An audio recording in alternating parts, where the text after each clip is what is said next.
வணக்கம் நண்பர்களே, வென்று காட்டு உங்களை அன்போடு வரவேற்கிறது.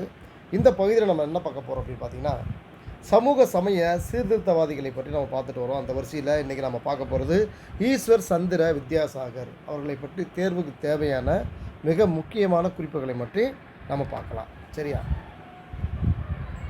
இவர் எந்த மாநிலத்தை சார்ந்த அப்படின்னு பார்த்தீங்கன்னா, மேற்கு வங்க மாநிலத்தை சார்ந்த சமூக சமய சீர்திருத்தவாதி. வங்காளத்தைச் சேர்ந்த மற்றொரு முதன்மையான சீர்திருத்தவாதி தான் ஈஸ்வர் சந்திர வித்யாசாகர் ஆவார். நியாயா மற்றும் ஜியோதிஷ் தேர்வுகளில் தேர்ச்சி பெற்ற இவர் வேதங்களையும் சமஸ்கிருத இலக்கியங்களையும் ஆழ்ந்து படித்தவர். அதனால தான் நியாயா மற்றும் ஜியோதிஷ் ஆகிய தேர்வுகளில் இவர் தேர்ச்சி பெற்றவர். ஆனால் இவருக்கு சமஸ்கிருத கல்லூரி, அங்கே இருக்கக்கூடிய சமஸ்கிருத கல்லூரி வித்யாசாகர் என்னும் பட்டத்தை அளித்திருக்கிறது. வித்யாசாகர் என்னும் பட்டம், வித்யாசாகர் என்றால் என்ன பொருள் அப்படின்னு பாருங்கள். வித்யா என்றால் கல்வி என்று பொருள். சாகர் என்றால் கடல் என்று பொருள். கல்வி பெருங்கடல் அதுதான் அதுக்கான பொருள். அதாவது கல்வியை கடலளவு கற்றவர் என்று பொருள்படக்கூடிய அந்த சொல் தான் வித்யாசாகர். அவ்வாறான ஒரு பட்டப்பெயரை இவருக்கு அந்த சமஸ்கிருத கல்லூரி வழங்கியிருக்கிறது. இவரோட சிறப்பு என்னன்னு பார்த்தீங்கன்னா, இவர் நவீன வங்காள உரைநடையின் முன்னோடி ஆவார். இது ஒரு கேள்வியாக கூட தேர்வுகளில் கேட்கலாம்.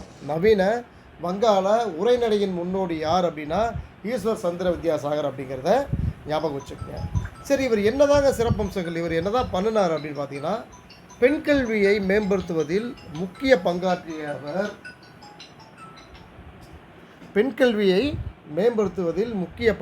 அவர் பெண்களுக்கான பள்ளிகள் நிறுவப்பட பல உதவிகள் செய்தார். நீங்கள் ஈஸ்வர் சந்திர வித்யாசாகர்னாவே பெண்களுக்கு பல உதவிகளை, அவங்க கல்வியாகட்டும் இல்லை அவங்களோட சமூக முன்னேற்றத்துக்காகட்டும் இவர் பாடுபட்டு இருக்கிறார் என்பதை மனதில் வைத்துக்கொள்ளுங்கள். சரியா? பெண்கள் கல்வி கற்க வேண்டும் என்ற இவரது முற்போக்கு எண்ணத்தினால்தான் என்ன பண்ணார், 35 பெண் பள்ளிகளை நிறுவினார். சரியா? இன்றைக்கெல்லாம் பெண் கல்லூரிகள் இருக்கு இல்லையா, மகளிர் கல்லூரி, இதுக்கெல்லாம் முன்னோடியாக இவர் காலகட்டத்தில் மேற்கு வங்காளத்தில் மகளிர் கல்வி கற்க வேண்டும், தனியாக அவங்களுக்கான பள்ளிகள் திறக்கப்பட வேண்டும் என்று 35 பெண்களுக்கான பள்ளிகளை நிறுவினார். இந்து சமூகத்தில் குழந்தை பருவத்திலேயே விதவைகளான சிறுமிகளின் வாழ்வை மேம்படுத்துவதற்காகவே தனது முழு வாழ்வையும் அர்ப்பணித்தார்.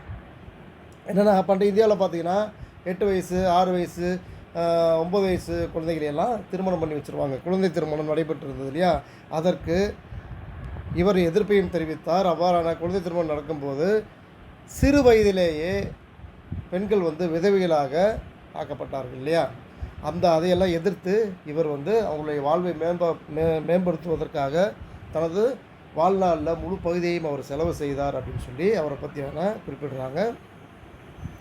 இவர் என்ன பண்ணுறார் அப்படின்னு பார்த்தீங்கன்னா, 1856 இந்த விதவைகள் சமுதாயத்தில் ஒதுக்கப்பட்ட நிலையில் இருப்பதை பார்த்து இவங்களுக்கு ஒரு தனி சட்டம் இயற்றப்பட வேண்டும், இவர்களுக்கான வாழ்வாதாரம் உயர்வதற்கு வழிவகைகள் செய்ய வேண்டும், இவர்களுக்கு மறுமணம் செய்து இவர் வாழ்க்கையில் ஒரு நல்லொளி வீச வேண்டும் என்று இவர் பல